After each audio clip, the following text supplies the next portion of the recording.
Sunscreen is synonymous with summer, like swimming suits, beach towels, and the lakes. You know you need it, but with so many lotions, sprays, and gels, oils, and all that out there, how do you know what you should be picking up? Joining us today with some great advice, we're checking in with Sanford Health Certified Nurse Practitioner Autumn Nelson. Welcome to North Dakota today. Thank you for having me. I think this is such an important conversation.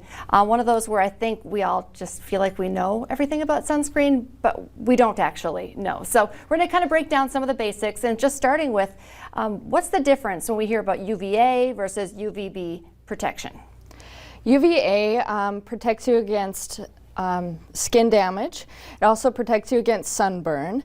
UVB really is more, we worry about skin cancer. So when you pick a sunscreen, we want you to have UVA and UVB protection.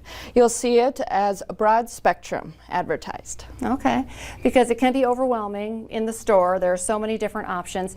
How about SPF? Because you can go anywhere from like 4, 8 to like 75 and 100. SPF. What should you be picking? We recommend anything SPF 30 or above. You'll have great protection, at least 95%. If you go any higher than that, really like a SPF 50 would only provide a 98% protection. So anything above SPF 30 we really recommend. So part of that is maybe just marketing to, yes. Okay, all right, yes. Of course I need SPF 100 because that would be the best. Yes. Let's talk a little bit about putting sunscreen on then. Sometimes I feel like we think we're putting on enough, but we're not. So how do you kind of judge that? We usually say about 1 ounce anywhere that the sun is shining on your skin. One thing to look for too is the expiration date. A lot of times there'll be expiration dates that are usually a year or 2 years. So make sure when you have that bottle, and every year get new stuff. Just like medicine, there is an expiration date. And we also recommend looking at, a lot of them you need to apply 60 to 90 minutes after the first application. So reapplication is very important. Okay, yeah. Whether you're going to the lake or the pool, you want to get it on before. I mean, how about the waterproof part of it too? Is it really waterproof?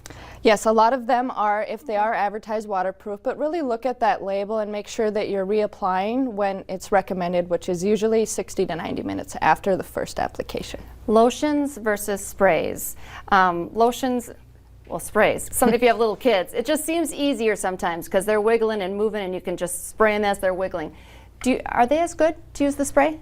Yep, usually the spray and the lotion are the same. The spray is not as sticky, especially for kids, and it's easier for application. So just make sure that you're reading those labels and really getting that broad spectrum, whether it is spray or lotion, to get that UVA and UVB protection.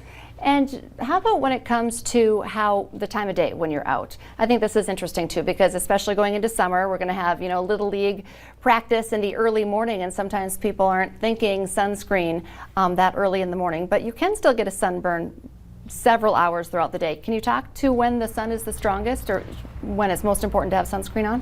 Yes, usually anytime outside, even if it's cloudy, we still get UVA and UVB rays from the sun. The UV index is usually the highest in North Dakota around 10 a.m. to 4 p.m. Okay. Yes. So in the morning, for sure, they need it out on the ball diamond. And us too when we're out on the boat, for sure. Yes. You head out early. Some of the other options, maybe not just sunscreen, what other things can we do to protect ourselves from the sun? UV protection sunglasses are really big, especially if you have blue eyes.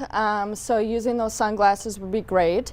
Lip balm, long sleeve, light colored long sleeve shorts or long sleeve t-shirts. Hats are very important as well. And make sure, a lot of us women have foundation. If you can get foundation that has that SPF 30 in it, you'll be protected every day, which helps us against skin damage and cancer. Okay, and you mentioned lip balm because I feel like a lot of times it's the lips, sometimes the tips of the ears. There's certain places that sometimes get missed. What are the places that we really need to be aware of? Usually it is actually the tips of your ear, your lips, shoulders, and your nose. And your nose, yeah, yes. And then you're peeling. Yes. Good timing. Thank you so much for coming in and kind of breaking it all down for us, Autumn. I appreciate your time. Thank you. Stay with us. Coming up next, do you like cold showers? Whether you do or you don't, our next guest is going to be of some big help. Don't go anywhere.